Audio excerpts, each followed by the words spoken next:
bahwa api Tuhan menyala di perkemahan orang-orang Israel itu karena apa? Karena mereka ngomel, menggerutu. Menggerutu bisa kena murka Tuhan. Ini mocking God, jadi menghina Tuhan. Dan yang menghina adalah orang-orang yang akhirnya apinya itu menyala dan terbanyak di antara mereka. Shalom saudaraku. Saudaraku, tahun baru 2025 ini dikejutkan dengan sebuah tanda yang menarik perhatian dari semua orang, seluruh umat manusia di dunia ini, yaitu kebakaran dahsyat di Los Angeles. Saudaraku, Los Angeles atau sering disebut sebagai City of Angels, ya, kota dari para malaikat, itu adalah sebuah kota besar yang masuk dalam daftar 5 kota terkaya di dunia. Sangat modern dan sangat maju, saudaraku. Bisnis juga berkembang di sana. Dan tiba-tiba tanggal 7 Januari, jadi Selasa lalu, sudah seminggu ini, saudaraku ya, terjadi kebakaran. Dan kebakarannya ini kali ini ternyata tidak tertanggulangi oleh fire department yang ada di LA. Karena apa? Ya karena banyak hal. Satu, yaitu api tersebut sangat cepat menyebar. Jadi dari sebuah titik api karena kekeringan yang luar biasa, ya karena LA sudah lama berbulan-bulan tidak diguyur hujan, dan itu membuat api itu berkobar dengan mudah dan cepat, dan daun-daun maupun kayu-kayu kering itu diterbangkan. Kayu yang menyala, saudaraku, yang dari bara api menyala, daun-daun yang menyala diterbangkan dengan angin yang disebut dengan Santa Ana atau Saint Ana wind yang sangat keras. Ada yang mengatakan bahwa Saint Ana wind itu kecepatan anginnya sampai 140 km per jam. Jadi ngeri banget, saudaraku ya. Tapi ada juga yang mengatakan 100 km per jam. Tapi bagaimanapun juga itu yang membuat kebakaran di Los Angeles ini tidak dapat ditangani dengan mudah. Meskipun fire department, fireman itu semuanya bekerja dengan maksimal.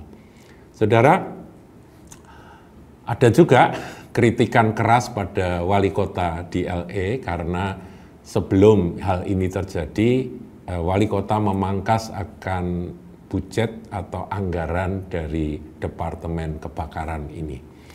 Nah, pangkasannya cukup besar ya, sampai belasan juta US, dan itu mengakibatkan tersendatnya akan penanggulangan dari kebakaran besar ini.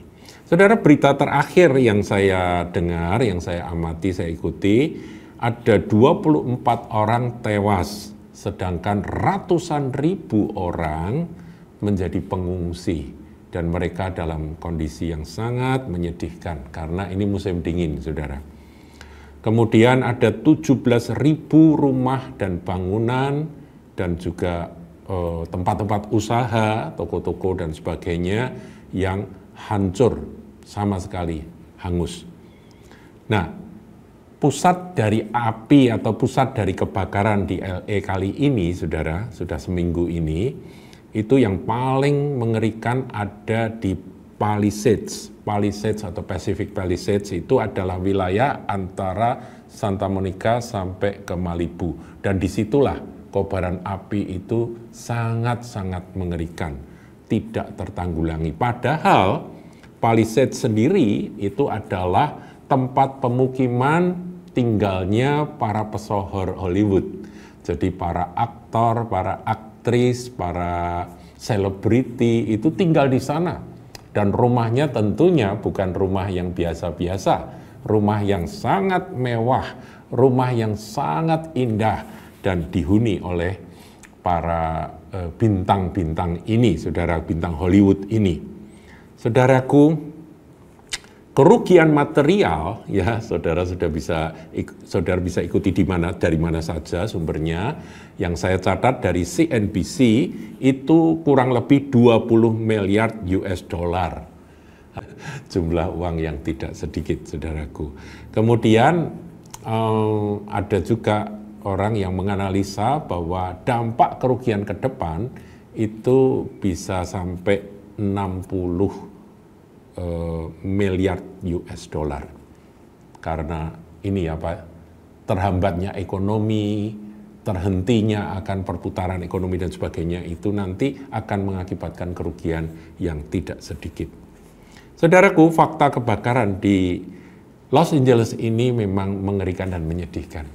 Kita sebagai umat Tuhan ganti kita mengutuk akan segala dosa kesalahan dari penduduk LA, marilah kita memintakan akan ampun kepada Tuhan, sehingga ada penanganan yang berhasil memadamkan akan kobaran api yang mengerikan ini. Nah, saudaraku, sebuah pertanyaan, kita akan masuk dalam inti dari apa yang akan kita bahas. Apakah peristiwa ini merupakan penghakiman Allah atas kota LA? Ya, saudaraku, ini banyak menjadi pertanyaan yang kita perlu jawab, dan jawabannya ada di dalam Alkitab atau firman Tuhan. Sebab firman Tuhan adalah kebenaran. Jadi bagaimana kebenaran Alkitabiah tentang peristiwa yang mengerikan ini? Yang pertama, saudaraku, saya temukan di dalam Perjanjian Lama memang ada satu peristiwa di mana Tuhan memang menghakimi akan umat yang membuat murka hati Allah. Yaitu di dalam Bilangan 11 ayat yang pertama sampai ketiga. Saya bacakan, saudaraku. Judul perikopnya bagus, ya bisa ditampilkan. Api Tuhan. Pada suatu kali bangsa itu bersungut-sungut di hadapan Tuhan tentang nasib buruk mereka. Ngomel, bangsa Israel ini memang tukang ngomel, saudaraku. Ini adalah riwayat dari umat Tuhan pada waktu mereka ada di padang gurun, di padang belantara dalam perjalanan menuju tanah perjanjian. Jadi ini peristiwa dalam kurun waktu 40 tahun tersebut. Nasib buruk mereka, jadi mereka bersungut-sungut, ngomel, mereka waduh enggak keluar omongan apa yang didengar oleh Tuhan. Jadi Tuhan itu mendengar setiap perkataan kita harus hati-hati dengan bibir, mulut, lidah kita. Dan ketika Tuhan mendengarnya, bangkitlah murkanya. Saudaraku, Tuhan itu penuh dengan kasih, anugerah, dia juga panjang sabar. Tapi firman juga mencatat ada saatnya Tuhan murka. Kemudian menyalalah api Tuhan di antara mereka dan merajalela di tepi tempat perkemahan. Jadi api itu tiba-tiba berkobar. Nah, ini nggak usah dibahas siapa yang menyebabkan, tapi ditulis di dalam firman Tuhan itu api Tuhan dan menyala dan tidak bisa dihentikan. Jadi pada waktu itu mungkin mereka ambil air, mereka coba memadamkan, tapi nggak bisa dipadamkan gitu ya. Ayat 2, lalu berteriaklah bangsa itu kepada Musa. Karena pemimpin dari bangsa Israel pada waktu itu adalah Musa, dan mereka itu berseru pada Musa, dan Musa berdoa kepada Tuhan. Ini kunci, saudaraku. Jadi mestinya hamba-hamba Tuhan di Los Angeles, orang-orang Kristen yang takut akan Tuhan, satu hati berdoa kepada Tuhan. Maka padamlah api itu. Psst. Ya, dahsyat saudaraku ya, ini kisahnya. Sebab itu orang menamai tempat itu Tabera. Tabera itu artinya burning, menyala dan membakar gitu ya. Karena telah menyala api Tuhan di antara mereka. Nah, saudaraku, kalau ditanyakan apakah api yang membakar Los Angeles ini berkait dengan dosa-dosa, kemudian hujatan-hujatan dari orang-orang yang tidak takut Tuhan, Nah, ini dikaitkan, saudaraku ya, saya melihat ada banyak sekali dan viral akan berita tentang Nikki Glaser. Nikki Glaser ini adalah seorang komedian wanita yang pada tanggal 5 Januari 2025 dia menjadi MC, menjadi master ceremony, ya, pembawa acara. Dan ketika dia mengumumkan akan nominasi daftar begitu ya, dia mengatakan bahwa ini dapat sekian suara, kemudian kaum ibu dapat sekian suara, sedangkan ditambahkan. Nah, ini nambahkannya ini hanya untuk guyon. Jadi itu yang disebut mocking atau mencemooh gitu ya. Dia katakan sebut itu sebagai guyonan dari Nikki Glaser ini. God the creator of the universe, zero mention. Jadi Tuhan pencipta alam semesta tidak disebut sama sekali gitu ya, tidak disinggung sama sekali dalam acara Golden Globes. Golden Globes itu apa, saudaraku? Golden Globes adalah ajang penghargaan bergengsi tahunan, dan itu dilakukan tanggal 5, dan 2 hari kemudian terjadi api yang menyala, dan menyalanya juga di daerah para pesohor di Hollywood, saudaraku ya. Jadi itu dikait-kaitkan, saudara. Jadi itu ajang penghargaan bergengsi tahunan untuk industri film dan televisi di Amerika Serikat maupun internasional, saudara. Memang kurang ajar, dia berkata bahwa God the creator of the universe, zero mention, dan kemudian disambut dengan semua yang hadir tertawa. Saudaraku, Tuhan itu mendengar, saudara. Kalau tadi dikatakan bahwa api Tuhan menyala di perkemahan orang-orang Israel, itu karena apa? Karena mereka ngomel, menggerutu. Menggerutu bisa kena murka Tuhan. Ini mocking God, jadi menghina Tuhan. Dan yang menghina adalah orang-orang yang akhirnya apinya itu menyala dan terbanyak di antara mereka, yaitu di Palisades, Pacific Palisades, itu tempat pemukiman mereka. Saudaraku, ini dikaitkan. Dan saya kira kita memang perlu melihat semua, dan ini menjadi pembelajaran buat kita. Sebagai umat Tuhan, sebagai anak-anak Tuhan, jangan sekali-kali kita mencemooh dia, menghina dia, menjadikan Tuhan yang mengasihi kita, yang menjadikan kita pencipta kita. Dia sebut God creators of the universe, creator of the universe. Artinya dia mengaku, tapi ngakunya saya kira ngaku guyon dan ngaku mencemooh, saudaraku. Zero mention, enggak masuk hitungan gitu ya. Saudaraku, kita perlu bertobat.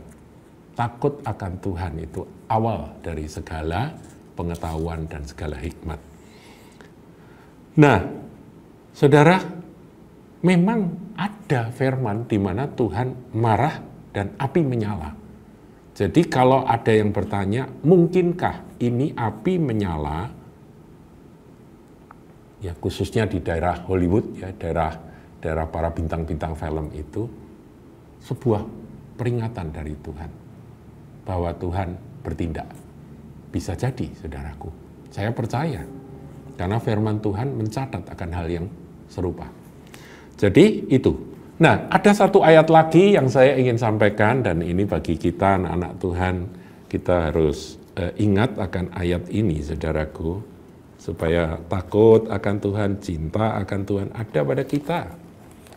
Di dalam Ibrani 12, surat Ibrani pasal 12, ayatnya yang ke-29 dikatakan, sebab Allah kita adalah api yang menghanguskan. For our God is a consuming fire. Api yang memakan habis. Sampai-sampai ada ayat seperti ini, saudaraku. Jadi jangan anggap bahwa ya itu peristiwa kebakaran biasa. Tuhan terlibat dalam setiap peristiwa yang terjadi. Peristiwa besar yang terjadi di dalam kehidupan kita, umatnya. Sebuah peringatan dari sorga. Iya. Sebab Allah kita adalah api yang menghanguskan. Dan memang benar, saudara, saya ingat akan sebuah ayat dalam Galatia 6 ayat yang ke-7. Janganlah sesat, Allah tidak membiarkan dirinya dipermainkan. Karena apa yang ditabur orang, apa yang dilakukan oleh orang, ditabur oleh perkataan dari komedian yang namanya Nicky Glaser, kemudian disambut dengan gelak tawa dari hadirin pada waktu itu juga yang akan dituainya. Saudaraku, apa yang ditabur itu akan dituai, dan Tuhan itu menilai semuanya. Jadi jangan sesat. Ada satu kalimat yang perlu kita waspadai. Allah tidak membiarkan dirinya dipermainkan. Saudara, kita sebagai umat Tuhan yang sudah diselamatkan, ditebus oleh darah Yesus, oleh kasih karunia dalam Yesus Kristus, marilah kita memuliakan Tuhan dengan takut dan gentar, dengan kasih dan hormat kepada Dia. Nah, itu yang pertama, saudaraku. Jadi kalau pertanyaan apakah peristiwa ini merupakan penghakiman Allah atas kota LA, saya lebih cenderung bukan penghakiman saja, tetapi peringatan keras, ya, supaya orang-orang kembali kepada Tuhan. Karena Tuhan memperingatkan itu karena kasih-Nya. Kalau penghakiman beneran, manusianya yang habis. Ini manusianya yang tewas hanya 24. Masih lumayan, saudaraku. Harta benda saja yang ludes. Nah, kemudian poin yang kedua yang saya ingin sampaikan kepada Anda sekalian, bahwa api itu memang merupakan salah satu tanda akhir zaman. Nah, ada ayatnya, saudara, saya sampaikan ayat di dalam Kisah Para Rasul pasal 2. Ya, ini pada hari Pentakosta, Petrus berdiri dan kemudian Petrus berkhotbah. Dan dalam khotbahnya Petrus, dia menyitir akan ayat yang tertulis di dalam kitab Nabi Yoel. Dia berkata begini, saudaraku, ya, ayat 17 bagian A saja, ya, coba ditampilkan dari Kisah Rasul 2. Akan terjadi pada hari-hari terakhir. Hari-hari terakhir. Jadi ini adalah berita yang disampaikan melalui Nabi Yoel tentang hari-hari terakhir. Dan justru pada awal dari lahirnya gereja Tuhan, yaitu hari Pentakosta, Petrus dengan ilham roh, dengan kuasa Roh Kudus, dia menyitir, mengambil akan ayat tersebut. Dia katakan akan terjadi pada hari-hari terakhir. Saya tidak bacakan ayat di bawahnya, tapi saya mau lompat kepada ayat 19 karena ini masih berurutan. Dan aku akan mengadakan mujizat-mujizat di atas itu ada tanda-tanda heran di langit, dan tanda-tanda di bawah, di bumi. Ada 3, saudaraku. Darah, dan api, dan gumpalan-gumpalan asap. Jadi, api plus tentunya kalau ada api, ada gumpalan asap, ini merupakan tanda dari Tuhan bahwa ini adalah hari-hari yang terakhir. Pada waktu itu, Petrus khotbah dan nggak ada api menyala begitu, nggak ada. Tapi dia menyitir akan ayat itu dan dia membacakan ayat itu. Nah, kita yang hidup di akhir zaman, yang membaca akan Kisah Para Rasul 2 ayat yang ke-19 ini, kita sekarang paham. Ini tanda yang Tuhan berikan. Saudaraku, tandanya banyak. Perang itu tanda, bangkitnya Israel itu tanda, ya. Merdeka, kemudian Yerusalem direbut, itu tanda. Semuanya ada tanda yang berkait dengan Alkitab yang menandai bahwa kita ada di penghujung zaman dan Tuhan akan segera datang. Itu tanda. Tandanya ada banyak sekali, tanda di alam, tanda di dunia, tanda di gereja, tanda di Israel, dan tanda juga macam-macam, saudaraku. Nah, sekarang saya akan fokus pada api dan gumpalan asap. Kalau darah itu ya ada darah di mana-mana, saudaraku, ya ada perang, ada pembunuhan, itu darah. Tapi yang dimaksud dengan tanda, ini bukan sesuatu yang hanya ada pada satu lingkup kecil. Ya, jadi misalnya api, ada rumah seseorang kebakaran, apakah itu tanda akhir zaman? Tidak, saudara. Tetapi kalau kebakarannya, apinya yang menyala itu seperti yang terjadi di Los Angeles, yang sampai ada orang berkata, wah, Los Angeles kena azab Allah, kemudian ada yang berkata Los Angeles jadi neraka dan sebagainya. Nah, dan beritanya menjadi viral seluruh dunia karena sekarang ini dunia sudah tidak terbatas, informasi itu sampai kemana-mana. Inilah tanda akhir zaman. Kalau Tuhan kasih tanda, seluruh dunia tahu dan tertarik dan memperhatikan tanda ini. Berapa waktu yang lalu, saudaraku, sungai-sungai jadi darah, ya jadi merah seperti darah. Saudara bisa googling, saudara temukan. Itu juga tanda, saudaraku. Kenapa kok air-air ini bisa menjadi merah? Ada yang bilang kena ini, kena itu, kena kimia, kena apa, gejala alam apa, ya tapi itulah yang terjadi. Ya di mana-mana itu menjadi perhatian semua orang. Ini tanda darah. Kemudian api, ya ini kebakaran, ini api. Tahun 45 memang pernah terjadi Hiroshima Nagasaki, tapi yang tahu ngelihat itu mereka hanya dengar berita. Orang-orang di Jepang tahu itu ada api dan gumpalan asap ketika Hiroshima Nagasaki kejatuhan bom atom, ya Little Boy dan Fat Man itu. Nah, saudaraku, tanda, sekali lagi tanda, yaitu sesuatu yang menarik perhatian seluruh umat manusia di dunia ini. Itulah tanda. Jadi pertama, memang itu adalah Allah bertindak, Tuhan bertindak, karena ada tercatat dalam firman Tuhan, murka Tuhan membuat api menyala, itu ada. Peringatan, saya lebih cenderung katakan ini peringatan. Kedua, itu adalah tanda yang membuat kita berwaspada, karena 2025 ini memang tahapan berikut untuk kita memasuki akan hari-hari akhir itu sedang berjalan, saudara. Makanya awal tahun ini kita ditandai dengan peristiwa yang unik, yang aneh, yang jarang terjadi. Ya ini kan peristiwa kebakaran terbesar ya di LA ya. Nah, saudara,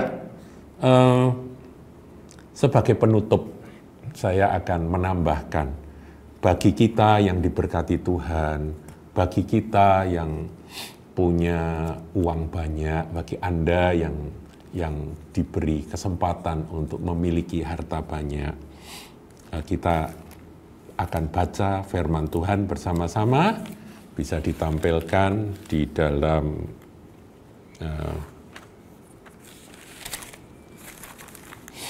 Yakobus pasal 5 ayat 1-3. Saudara, ini ayat-ayat yang jarang dibacakan karena ini keras dan tidak sedap didengar.